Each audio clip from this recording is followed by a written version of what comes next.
Everyone, welcome back to lit mails.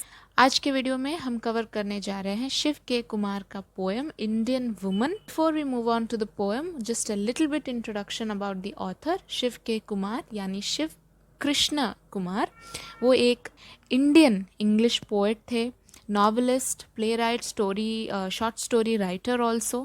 So he has written quite a lot of works throughout his life, and he was actually a lecturer also in the University of Hyderabad, और वो उस्मानिया university में भी पढ़ाते थे। उनके बारे में सारा इन्फॉर्मेशन इज़ गिवन हियर। उनको साहित्य अकादमी अवार्ड मिला था इन 1987 because of his poem trap falls in the sky collection of poems, and 2001 में उनको पद्म भूषण का अवार्ड मिला था because of his contribution to literature. And as you can see here, he has made so many contributions in the literature. He has written playwrights, उन्होंने novels लिखे हैं, poems also. And आज जो poem हम cover करने जा रहे हैं, that is Indian women. And as you can see the poem over here, it's the entire poem. It does look very small, लेकिन ये है बहुत impactful and deep. So let's get into the poem and see what it is about. So मेरा एक suggestion है, अगर आपने entire poem नहीं पढ़ा है, this is the entire poem that is given here. Please आप अभी वीडियो को पॉज कीजिए and पहले पूरा poem को पढ़ लीजिए. Now after reading the poem, हमको एक generic idea यहाँ से मिल रहा है that the poem is about tolerance, it is about patience. को एक ब्रीफ आइडिया मिल रहा है कि ये जितने सारे औरतें हैं, the Indian women, specifically Indian women, हम यहाँ पर इंडिया के बारे में बात कर रहे हैं और इंडिया के वुमेन के बारे में बात कर रहे हैं। जैसे कि आपको पता है हमारा इंडिया जो है, it is a patriarchal society, और as you can say it is a male dominated society. So the women over here are continuously waiting for something, और ये आइडिया हमको पढ़ने पर मिल जाती है. The first 3 lines denote the fact कि in a triple baked continent, जैसे कि आपको पता है India is a warm country, बहुत गर्मी होती है in most of the places, northern regions को छोड़ के. सो एक ऐसे कॉन्टिनेंट में, एक ऐसे देश में जहाँ पर इतनी गर्मी होती है, मॉइस्चर बहुत कम मिलता है, as in this hardly any rains और the weather is very cool throughout, it's very hot. And in situations में भी ये जो वुमेन है, ये लोग angry eyebrows, they are not etching angry eyebrows on mud wall, which means they are not angry, they are waiting for someone, they are waiting for the men, but they are not angry.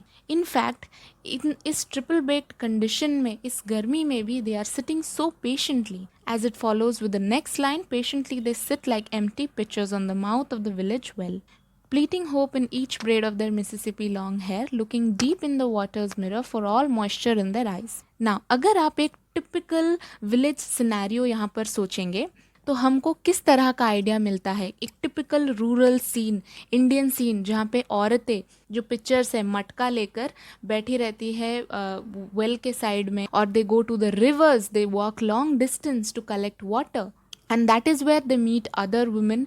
वो लोग, ये जो औरतें होती है, वहीं पर socialise करती है, एक दूसरे के बाल बनाती है, देन पानी में अपना reflection, they look into the reflection in the water. Now these are actually some of the activities जो इंडियन वुमेन में आपको मिलता है. Now the moment I say Indian women, please don't think अगर हम आज की सिचुएशन से रिलेट करते हैं then of course this is not how it is. ये एक टिपिकल डिस्क्रिप्शन है of a typical rural area of India, because this is how it has been for a very long time, the condition of women. So again we come back to waiting. ये लोग जो अपना मटका लेकर बैठे, ये लोग patiently wait करें. Some of the women they are waiting कि उनका husband या पति कब वापस आएगा, if they are in far off places, and some of them are either waiting for marriage. तो इस waiting में ये तरह का आइडिया इधर रेनफोर्स होता है.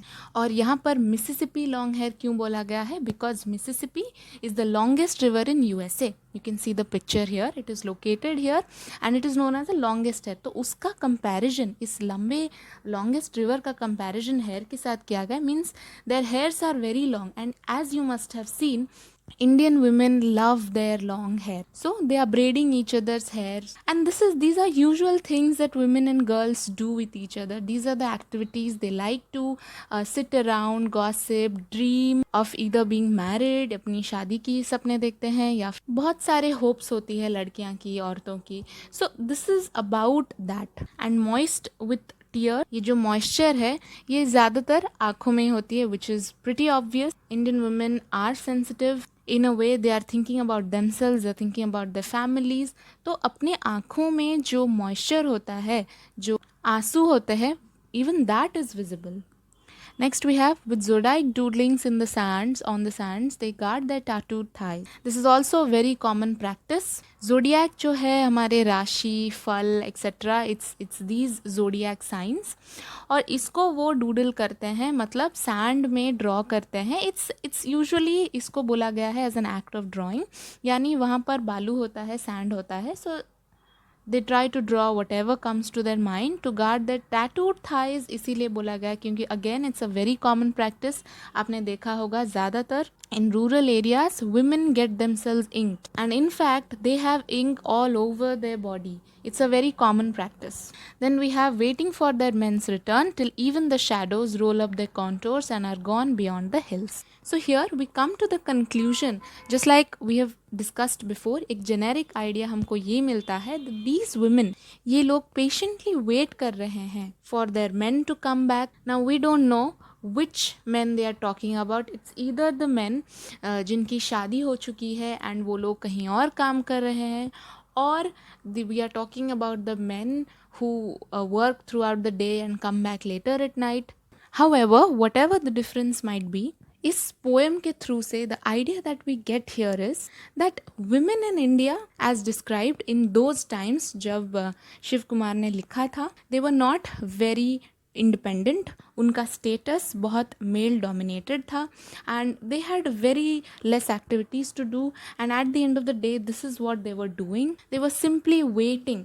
सो get this picture of and about Indian women and the society during that particular time. यहाँ पर मैंने कुछ extra notes add किए हैं about the poem. Please do take a screenshot. And like I said, it's a small poem, but it's a very impactful and thought-provoking poem. So I'm hoping the video is clear. अगर अच्छा लगा हो तो मुझे comment section में ज़रूर comment करके बताइए. Don't forget to like, share and subscribe.